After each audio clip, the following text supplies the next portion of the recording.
the percentages kick in. See, what you have to keep in mind is that on the plans, with ODS plans, and I'm guessing probably with the city, you have maximum out of pockets, okay? So if you had something that it cost $1 million, it was, catastrophic, critical care for 6 months, and you're into it for $1 million, you're not going to pay $1 million. You're not going to pay $100,000 because you have maximum amount of pockets that you're going to pay, okay? The idea being with the HSA is that you can build that HSA up to a point where you now have enough money that no matter what happens, you can cover the maximum amount of pocket, okay? That's the theory behind the HSA. And I understand that part. But there's restrictions, and the idea being is they're trying to get people to go to the higher deductible plans. I mean, that's what ultimately the goal is to get them to go to the higher deductible plans and take on for themselves the responsibility of putting that money away and protecting themselves. That's going to help hold, because what does that do to your premium?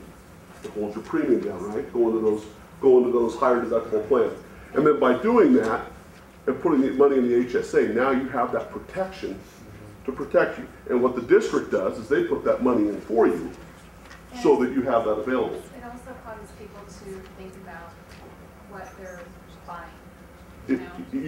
What's going to happen is someone's going to say, a lot of times you'll have people that run to the doctor for exactly. And so what it's going to do is if I know that I'm going to pay the first $1,500 out of pocket, my son says, I got the stills, I need to go to the doctor. No, you don't need to go to the doctor. We'll take care of it at home, and if it's something that's serious, yeah, we'll go, but we're going to take a little closer look at how we use the medical system. And that's the theory behind it. So now, if you had double coverage, and you had an HSA, there would be no reason for you not to go to the doctor all the time. And this kind of holds you back from doing that. Any other questions? So I think I've got some brochures over here that talk about the HSAs. If you're interested in it, come by there, grab a brochure, read about them. Does an HSA work for everybody? No, it doesn't.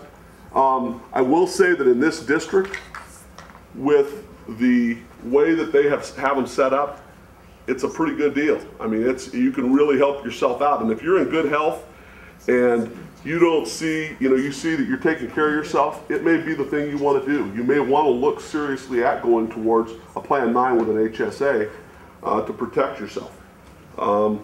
It's up to each individual. And the big benefit, I'll tell you, this year with Plan 9 is them coming out with that tier on the, for the drugs, for the prescriptions. That's huge.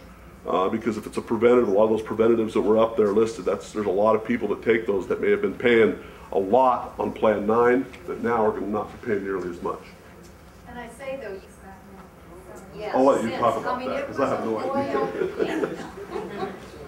So with the HSA, I'll get finished up here real quick. With the HSA, again, there's benefits to it. There's great benefits. One, it can roll over from year to year. You can put more money into it than you can put into a flexible spending account. Keep in mind, if you put $100 in one month, that's what you have in the account.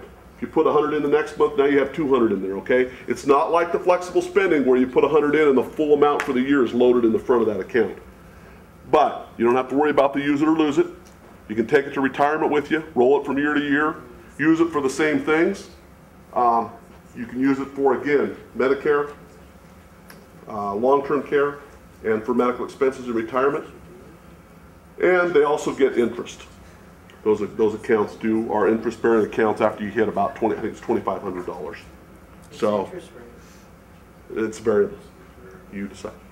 And the last thing is, again, when you set those up, keep in mind that we do not charge for those anymore. So that used to be a big deal, I know, for people because they were paying anywhere from $2.50 to $4 a month. And you're putting money in there, that was a pretty good chunk of money, but that's all been wiped out now.